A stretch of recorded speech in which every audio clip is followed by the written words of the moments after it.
Bienvenidos a un programa más de Café con Raíces con aroma a Torá. Sean todos ustedes muy bienvenidos a un nuevo programa de Un Café con Raíces. Vamos a tener un momento de oración antes de entrar, ¿cierto?, al tema que nos convoca durante esta semana que comienza este día, ¿ya? Vamos a tener un momento de oración. Padre amado, Señor, le damos gracias porque usted es bueno, porque sus misericordias son nuevas, porque usted, Señor, nos permite, Padre Celestial, estudiar de su palabra. Señor, en esta hora queremos que su misericordia, Señor, nos alcance a mí, a mi familia y a la familia de todos mis hermanos que están viéndonos a través, Señor, de este canal. Yo le pido para ellos bendición hasta que sobreabunde, Padre Celestial, pero no una bendición, Señor, que sea terrenal, sino que esa bendición que usted nos habla en su palabra, que cada uno de mis hermanos puedan aprender, Señor, a guardar sus mandamientos, lo que va a traer la bendición, Señor, la añadidura de la bendición a sus vidas, Padre Celestial. Permita, Señor, que usted sea manifestándose en la vida de cada uno de nosotros, Padre Celestial. En esta hora, Señor, también pido por el pueblo de Israel, para que usted, Señor, traiga paz a Jerusalén, su santa ciudad, su lugar, Señor, apreciado, Señor, su niña, la niña de sus ojos, Padre Celestial. Guarde a cada uno de los habitantes de Israel y, Señor, amado, que este grupo terrorista jamás pueda, Señor, entregar las víctimas de los secuestros, ¿cierto?, que ellos realizaron el 7 de octubre del año pasado, Padre Celestial. Guarde a cada uno de los israelitas, guarde a cada uno de los que están, Señor, secuestrados aún. Guarde sus vidas. Preserve, Señor, su cuerpo, Padre Celestial. No permita, Señor, que sean flagelados, no permita, Señor, que sean subyugados, Padre Celestial. Guárdelos, Padre amado, en el nombre de Yeshua. Amén. Esta semana vamos a hacer un alto en la parachá que estudiamos con respecto a los libros de la Torá. Recordemos que la última parachá que estudiamos en las semanas que terminó hace poquito, ¿cierto? Ayer, fue la parachá Bemidbar, que es el comienzo del libro de Números. Por lo tanto, ¿cierto? Vimos en esa parachá cómo el Eterno da las instrucciones para hacer un censo, para contar a los levitas también, colocar jefes en cada una de las posiciones donde las tribus debían ir, ¿cierto?, alrededor del tabernáculo de reunión. También nos enseña cuál era la forma, cómo tenían que desarmar el tabernáculo de reunión y cómo debían ser trasladados, ¿cierto?, por la familia de Coat. Hasta allí quedamos, ¿cierto? Y hasta allí vamos a dejar para continuar unas 2 semanas más, ¿cierto?, con respecto a lo que son las parachá y volver a poder estar, ¿cierto?, en unanimidad, ¿cierto?, con el resto del mundo que estudia parachá. Esta semana vamos a estudiar las fiestas solemnes del Eterno.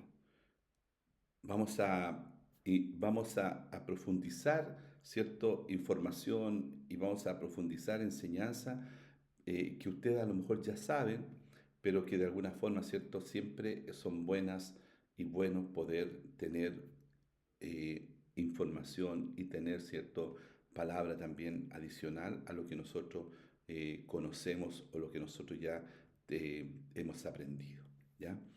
Dice en Levítico capítulo 23 del versículo 1 y 2. En el capítulo 23 están todos los detalles de las fiestas. Dice, estas son las fechas señaladas que yo, el Eterno, he establecido y a las que ustedes han de proclamar como santas convocaciones en mi honor. Yo, Yahweh, las establecí. ¿Ya? En el libro de Deuteronomio, capítulo 16, versículo 14, dice, y te alegrarás en tus fiestas solemnes, tú, tu hijo, tu hija, tu siervo, tu sierva y el levita, el extranjero, el huérfano y la viuda que viven en tus poblaciones. ¿Ya? Estos dos versículos, ¿cierto?, nos relatan de fechas señaladas, de tiempos señalados, de fiestas solemnes. ¿Qué significa todo esto? ¿Ya? El Eterno reveló a los hijos de Israel cuáles eran sus fiestas señaladas. La palabra hebrea que ha sido traducida, ¿cierto?, como señaladas, ¿ya? Es la palabra Moadim, que en singular es Moed, señalada. Tiempo señalado, lugar señalado, ¿ya? Son los Moed. Es el tiempo en el cual el Eterno quiere estar en intimidad con su pueblo. Esas son las fiestas, es la intimidad que el Eterno quiere establecer entre Él y su pueblo, ¿ya? Esta palabra tiene el doble significado de tiempo. Hay un tiempo, ¿cierto? De acuerdo a como también nos enseña Génesis, que fue colocado el sol, la luna, las estrellas, ¿cierto? Para señalar los tiempos, ¿ya? Como señales, ¿ya? Y también un lugar fijado, tiempo y lugar. La idea principal con el término es tener un encuentro en un tiempo específico y en un lugar específico, ¿ya? Estas son las fiestas del Eterno. No son de los judíos, no son exclusivas de Israel, son fiestas del Eterno porque así está escrito en su palabra. Vayamos, ¿cierto?, al original y vamos a entender de que estas fiestas son del Eterno para todas las personas, ¿cierto?, que quieran celebrar esta fiesta. El Eterno están disponibles porque son fiestas del Eterno. ¿Ya? El Eterno se la reveló a Israel, ¿cierto? En el desierto, en el monte Sinaí, ¿cierto? El Eterno le reveló a Israel cuáles son sus fiestas y le dio a los hijos de Israel, ¿ya?, el derecho y la responsabilidad de proclamarlas en sus tiempos marcados por la Torá y tener santas convocaciones. En hebreo, Mikraí Kodesh, ¿cierto? Santas convocaciones. Hay dos tipos de tiempos señalados, el Shabbat semanal y las fiestas anuales. Son dos situaciones, ¿cierto?, especiales. Una es el Shabbat semanal, que se hace todos los fines de semana, ¿cierto?, el día viernes para el sábado, y las fiestas anuales. Todas son del Eterno. No es de exclusividad de Israel y de los judíos. El Shabbat es el día del Señor. Los Moadim encierran secretos muy grandes, espirituales y eternos. Recordemos que los Moadim son señales, son los tiempos los tiempos y los lugares señalados. El que los celebra, guarda y estudia podrá recibir revelaciones profundas sobre el plan de redención mediante el Mesías, ¿cierto?, Yeshua. Recordemos que todas las fiestas están relacionadas con Yeshua.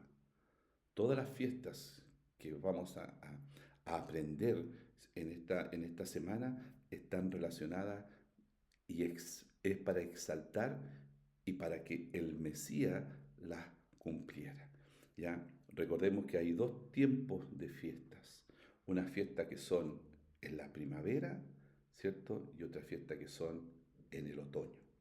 Las fiestas que son en la primavera son cuatro: Pesaj, la fiesta de los tabernáculos, ¿cierto?, la de la ofrenda mecida, y Shavuot.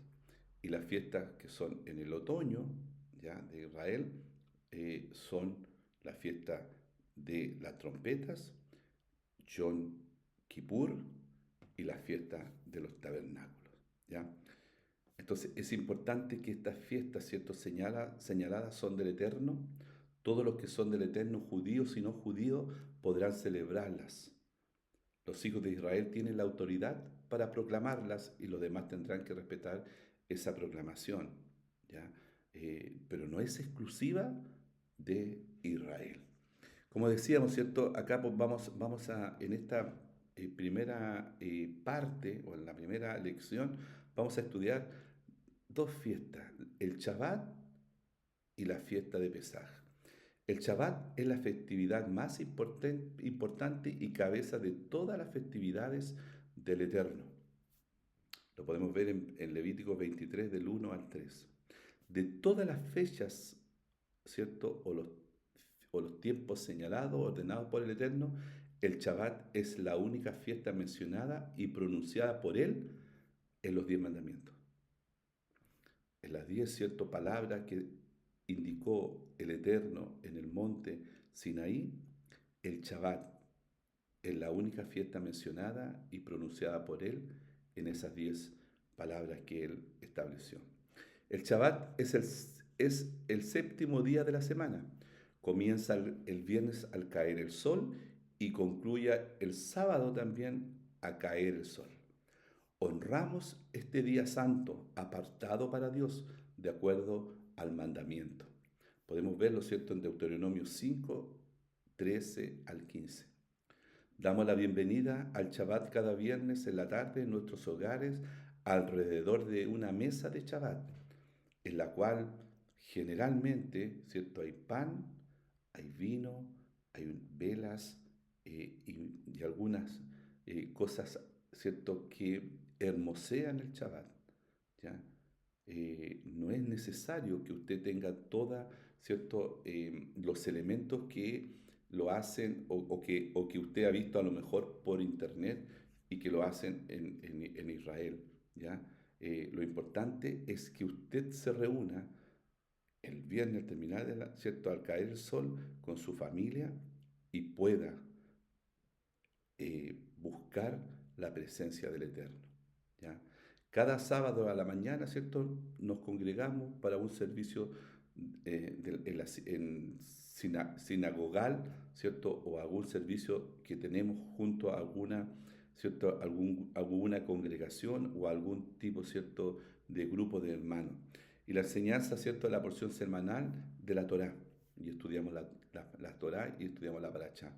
Para aquellos que desean quedarse después del servicio y participar, ¿cierto?, el resto del día se pasa un tiempo bendecido en comunidad, compartiendo los alimentos y teniendo oportunidad de estudio, ¿ya? El Shabbat es un día de reposo y paz, un día en el que dejamos de lado el afán del trabajo, nuestros problemas y preocupaciones del mundo y nos dedicamos solamente a glorificar y alabar a Dios. Isaías 58, 13 y 14 nos enseña esto. El Eterno a través de sus profetas nos recuerda que cuando el Mesías venga, toda la humanidad guardará el Shabbat. Dice, de Shabbat en Shabbat todos vendrán a adorar en mi presencia. Yo, Yahweh, lo he dicho. En Isaías 66, 23. Recordemos que el profeta Isaías, ¿cierto?, nos invita y nos enseña sobre también los últimos tiempos, lo que va a pasar, ¿cierto?, al final de la historia humana, cuando el Eterno, ¿cierto?, cuando Yeshua venga a buscar a su pueblo, ¿ya? Vamos a tener que ir de Shabbat en Shabbat, ¿ya?, a adorar en la presencia de Yeshua. Por tanto, ¿cierto?, cada vez que santifiquemos el Shabbat, experimentamos un anticipo del Shabbat de perfecto descanso que tendremos con Yeshua, ¿cierto?, en la era mesiánica y cuando ya estemos con Él viviendo en el milenio que está establecido, ¿cierto?, allí en el libro de Isaías, en el libro de Daniel, en el libro de Apocalipsis, ¿ya? Entonces el Shabbat, como decíamos, es la fiesta principal que la hacemos en forma semanal. Semanalmente nos juntamos para poder compartir y poder después, ¿cierto?, tener un día de descanso, ¿ya? Ahora vamos a empezar a estudiar las fiestas. La primera fiesta que vamos a estudiar, ¿cierto?, es Pesaj o Pascua. Es la primera cita señalada por el Eterno. La fiesta de Pascua o Pesaj refleja la cultura pastoril y agrícola del Israel bíblico, ya que los principales elementos del ritual son el cordero y por supuesto los panes sin levadura, elaborados, ¿cierto?, con la cebada recién segada. Eso lo podemos ver en Éxodo capítulo 12, versículo 8. Se trataba de la primera de las 7 fiestas del año, por lo tanto marcaba el inicio del ciclo agrícola en el antiguo Israel. ¿ya? En el primero de los 12 meses hebreos, Abib o Abib, que significa espiga, pues elude al tiempo en que la cebada estaba madura, el cual corresponde a nuestros meses de marzo y abril del calendario cierto greco-romano. O sea, esta fiesta, la fiesta de Pesaj, se celebra en el mes de Abib.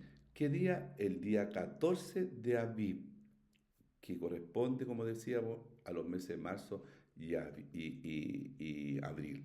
Dice, pero en el mes primero, a los 14 días del mes, será la Pascua del Señor. En Números capítulo 28, versículo 16.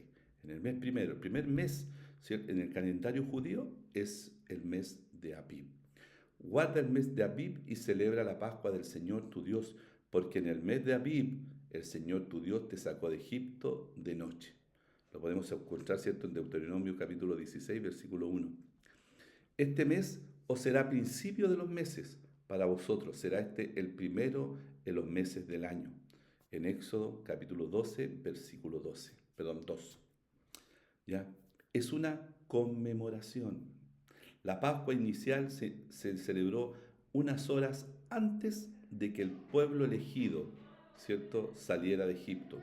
Su nombre en hebreo es Pesaj, es el estrón 6453, que significa saltar, pasar por encima, pasar de largo o evitar. Ya que cuando esa noche se efectuó el juicio de Dios, dando muerte a los primogénitos de los egipcios, ¿cierto?, que lo podemos ver en el capítulo 12, versículo 12 de Éxodo, el ejecutor pasó por alto las moradas de los hijos de Israel. Eso lo podemos ver en Éxodo capítulo 12, versículo 27. ¿Cuál es el propósito de la fiesta de Pascua?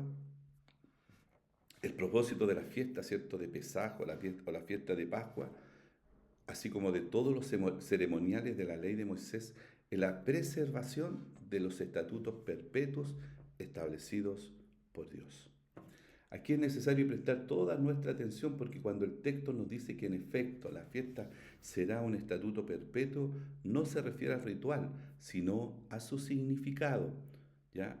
Una cosa, ¿cierto?, es lo que conmemoramos, ¿ya?, el significado, lo que el pueblo transmitió de generación en generación al ritual. El ritual puede variar. El ritual lo podemos hacer con todos los elementos, ¿ya?, que se enseña en el judaísmo o se enseña en el pueblo de Israel, o simplemente, ¿cierto?, podemos eliminar o sacar algunos elementos y si no los tenemos no lo podemos usar. El ritual no importa, ¿ya? La fiesta, ¿cierto?, es un estatuto perpetuo por su significado que tuvo en el pueblo de Israel, ¿ya?, el cual es eterno. Porque también, ¿cierto?, Dios le indicó a Moisés que de generación en generación debía ser transmitido, ¿cierto?, esta palabra o ¿cierto?, estas instrucciones que él le había dado directamente a Moisés. Y este día, dice, os será en memoria y lo celebraréis como fiesta solemne para el Señor durante vuestras generaciones. Por estatuto perpetuo lo celebraréis. Eso lo podemos ver en Éxodo capítulo 12, versículo 13 al versículo 15. Ritual de Pascua o de Pesa. ¿Cierto? Acorde al mandato de la Escritura, primero se elegía un cordero perfecto, sin mancha, ya, sin deformación, sin defecto físico, que pudiera, ¿cierto?, disminuir su valor. Podemos verlo en Éxodo capítulo 12, versículos 3 al 5. Cuando llegaba el tiempo señalado, la fiesta, se le ataba y se le degollaba dejando correr su sangre. Éxodo 12, versículo 6. La sangre de la víctima se aplicaba en todo el marco de la puerta de entrada de las casas. Al atardecer se llevaba a cabo una sencilla reunión familiar durante la cual se comía todo el cordero, todo, acompañado de panes y levadura y hierbas amargas. Nadie debía salir de la casa hasta la mañana siguiente. Éxodo 12, del 7 al 13. Cuando habla, ¿cierto?, acerca de la mañana siguiente es cuando termina, ¿ya? El día, recordemos que es de tarde en tarde, es de tarde en tarde el día. Entonces, podemos ver acá, ¿cierto?, una síntesis de cómo era la fiesta de Pesaj. Ahora, vamos a entender por qué Yeshua es el Cordero de Pesaj. Yeshua se ve a sí mismo como el Cordero de Pesaj. Él es la víctima de Pesaj. Ese es el término, ¿cierto?, que se utiliza cuando los hijos le preguntaban a sus padres en Éxodo 12:27. Dice así Éxodo 12:27, vosotros responderéis, es la víctima de la Pascua de Yahweh, el cual pasó por encima de las casas de los hijos de Israel en Egipto, cuando hirió a los egipcios y libró nuestras casas. Entonces el pueblo se inclinó y adoró. Lo podemos encontrar en Éxodo capítulo 12, versículo 27.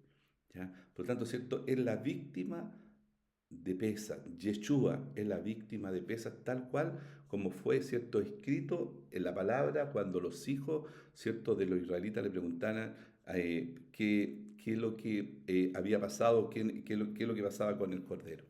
¿Ya? ¿Quién es la víctima de la Pascua del Eterno? Pues el Cordero de Dios, el Mesías mismo. Yeshua tenía que cumplir los símbolos del Cordero de Pesaj. Acá, ¿cierto?, vamos a ver algunas cosas, resumen muy claro y revelantes sobre los hitos de la relación de la fiesta de Pesaj con Yeshua. El 10 de Aviv, ya, espigas maduras, el 10 de Aviv. Recordemos que el 14, ¿cierto?, era cuando se mataba el cordero. Vamos a partir el 10 de Aviv. Dice, lleven el cordero a su casa. Así dice, ¿cierto?, en el libro de Éxodo. Lleven el cordero a su casa. Este es el primero de los mandatos para la celebración de Pesaj. Se cumple en Mateo 21:5. Dice, decid a la hija de Sión, he aquí, tu rey viene a ti manso y sentado sobre un asna, sobre un pollino, hijo de animal de carga. Mateo 21:5. Acá, ¿cierto?, cuando Jesús hace la entrada triunfal, ¿cierto?, a Jerusalén, podemos ver que él venía llegando, ¿cierto?, a su casa. Yeshua entra a Jerusalén exactamente en la misma fecha como un cordero manso, ya sentado en un pollino. Así entró Yeshua, ya siendo proclamado y siendo, ¿cierto?, llevado tal cual como era la costumbre que podemos ver en Éxodo. Lleven el cordero a su casa, le dijo, ¿cierto?, Dios a Moisés. ¿Ya? Jesús, podemos ver que del 10 al 14 de Abib, ¿ya?, hay eh, algunas acciones que debieran hacerse de acuerdo también al relato que nos podemos encontrar en el libro de Éxodo. Dice, inspecciones al cordero por defecto. ¿Ya? Dentro de estos días, del 10 al 14 de Abib, ¿cierto? Sabíamos que el día 10 tenía que ser llevado el cordero. El cordero, vemos en Yeshua que él entró, ¿cierto?, sentado en un asna, ¿cierto?, en el primogénito de un asna, entró a Jerusalén. ¿Ya? Dice también el relato, ¿cierto?, en Éxodo, dice, inspeccionen el cordero por defectos, para ver si encontraban algún defecto en ese cordero. ¿Ya?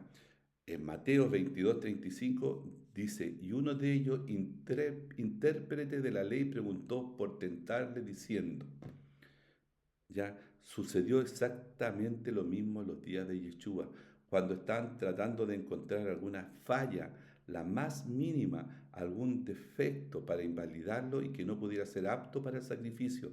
Le estuvieron haciendo una serie de preguntas a los fariseos, los saduceos, los herodianos, para ver si se le encontraba alguna falta, igual que los corderos para el sacrificio. En Pesaj se traía el cordero, se revisaba si tenía algún defecto y se veía si era apto para el sacrificio.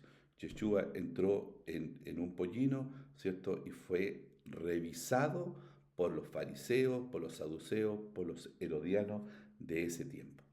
¿Ya? En Éxodo, ¿cierto? Siguiendo la lectura en Éxodo 12, dice, ningún hueso del cordero se debe quebrar. En Juan capítulo 19, versículo 36 dice, porque estas cosas sucedieron para que se cumpliese la escritura, no será quebrado hueso suyo.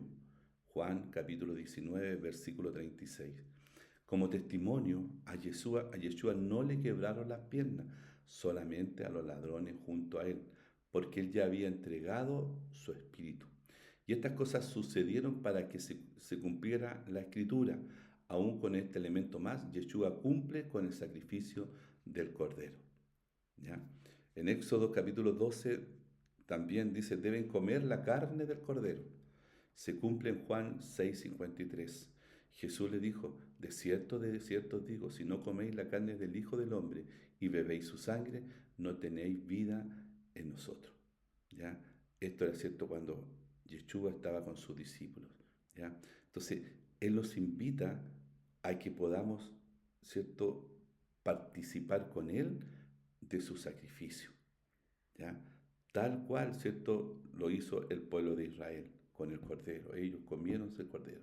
Acá, ¿cierto?, Yeshua dice que nosotros debemos comer y beber la sangre, ¿cierto?, que fue vertida, que fue, ¿cierto?, maltratada, su cuerpo que fue maltratado, ¿cierto?, y su sangre derramada en la cruz, ¿cierto?, debemos nosotros participar también de esa cena. ¿Ya? El 14 de Aviv dice, sacrifiquen el cordero entre las 2 tardes. Se cumple en Mateo 27:45, dice, desde la hora sexta hubo tinieblas sobre la tierra hasta la hora novena. Y fue exactamente la misma hora en que Yeshua entregó el Espíritu.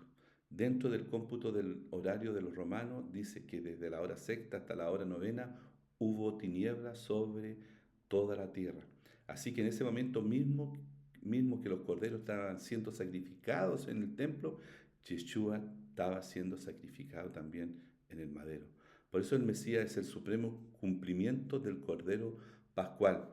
Y por ello Yeshua lleva a cabo, ¿cierto?, todo el ritual del Pesaj, ¿ya? De elegir un cordero, de examinarlo, de llevarlo, ¿cierto?, de cuidarlo y de llevarlo, ¿cierto?, al sacrificio, ¿cierto?, y después de participar en la cena. A mí me parece, ¿cierto?, porque él debía morir exactamente igual y al mismo tiempo que los corderos de Pesaj. ¿Ya? A mí me parece que por eso el apóstol Pablo, entendiendo este principio, dijo, porque nuestra Pascua, nuestro Pesaj, que es el Mesías, ya fue sacrificada por nosotros. Entonces la víctima de la Pascua, del Pesaj, ya fue sacrificado, Yeshua, el Cordero de la Pascua. Debido a esto, él debía adelantarse, ¿cierto?, a ese ritual para entonces poder morir como el Cordero de Pascua. ¿Ya? Podemos ver en esta fiesta la similitud que hay entre el cordero que fue sacrificado cuando el pueblo de Israel, esa tarde, al terminar el día, ¿cierto? Ellos sacrificaron, comieron de ese cordero y después, ¿cierto?, tempranamente tuvieron que salir para poder, ¿cierto?, salir de Egipto. Yeshua fue el cordero que fue preparado, que fue, ¿cierto?, sacrificado y que nos permite a nosotros ahora, a nosotros, su pueblo, poder participar de ese sacrificio, poder conmemorar y poder tener, ¿cierto?, poder adorarle por ese sacrificio tan grande que él hizo allí en la cruz. La palabra, ¿cierto?, dice, ahora comenzamos a entender cómo es que el cumplimiento profético de esta solemnidad ya lo efectuó nuestro Señor Yeshua. Porque si creyeseis a Moisés, me creeréis a mí, porque de mí escribió él. O sea, Yeshua en Juan 5:46 nos está diciendo que el mismo Moisés escribió de él. Escribió, ¿cierto?, de esta fiesta, de la fiesta de Pesaj. La palabra hebrea Kodesh, ya que es el Strong 69:44, que se traduce como santo, nos indica el acto de elegir, apartar, destinar o consagrar. Santificar a algo o a alguien es apartarle para un objetivo elevado, consagrarle para un propósito divino. Juan el Bautista apartó a nuestro Señor Yeshua de entre los demás hombres, distinguiéndolo como el Cordero de Dios. El Padre Celestial lo examinó y de manera audible lo aprobó y le puso señal visible con su Espíritu Santo en forma de paloma. Dice así Juan 1:29. El siguiente día vio Juan a Yeshua que venía a él y dijo: He aquí el Cordero de Dios que quita el pecado del mundo. En Juan 1, 31, 34 dice: Yo no le conocía, más para que fuese manifestado a Israel, por esto vine yo bautizando con agua. También dio Juan testimonio diciendo: Vi al Espíritu que descendía del cielo como paloma y permaneció sobre él, y yo no le conocía. Pero el que me envió a bautizar con agua, aquel día me dijo: Sobre quien veas descender el Espíritu y que permanece sobre él, ese es el que bautiza con el Espíritu Santo, y yo le vi y he dado testimonio de que este es el Hijo de Dios. ¿Ya? En los días de Yeshua, el cordero apartado para el sacrificio debía ser llevado al templo a fin de que un sacerdote lo inspeccionara y lo aprobara. Caifás, el sumo sacerdote por aquel entonces, sin darse cuenta, dio cumplimiento al significado de esta parte del ritual. ¿Ya? Entonces Caifás, uno de ellos, sumo sacerdote aquel año, les dijo: Vosotros no sabéis nada, ni pensáis que nos conviene que un hombre muera por el pueblo y no que toda la nación perezca. Esto no lo dijo por sí mismo, sino como era el sumo sacerdote aquel año, profetizó que Jesús había de morir por la nación, y no solamente por la nación, sino también para congregar en uno de los hijos de Dios que estaban dispersos. Así que desde aquel día acordaron matarle. ¿Ya? Yeshua cumplió todo el ritual que fue establecido por el Eterno en el monte Sinaí cuando dio las instrucciones de las fiestas solemnes, del Pesaj, de la Pascua. Él es nuestro Cordero Pascual, el que nos llevó, ¿cierto?, el que fue al sacrificio por nuestros pecados. Él es el que salva. A través de Yeshua, de su sangre preciosa, hay salvación para nuestras vidas. Y cada vez que nosotros pequemos, debemos ir delante de su presencia. Dice que si nosotros, ¿cierto?, confesamos nuestros pecados, o sea, si hacemos techuvá, si nos arrepentimos, dice, Él es fiel y justo para perdonar todos nuestros pecados, porque su sacrificio es perpetuo, es eterno. Así que, hermano, muchas gracias por permitir que podamos haber hablado algo, ¿cierto?, de lo que es el Pesaj, la Pascua. ¿Ya? Que el Eterno les bendiga y que el Eterno les guarde. Que mañana, cuando estudiemos, ¿cierto?, la otra fiesta, podamos hacerlo con, con una mirada, ¿cierto?, en Yeshua, que es nuestro Salvador. Muchas gracias, Shalom, y muchas gracias por venir a un café con raíces con aroma a Torah.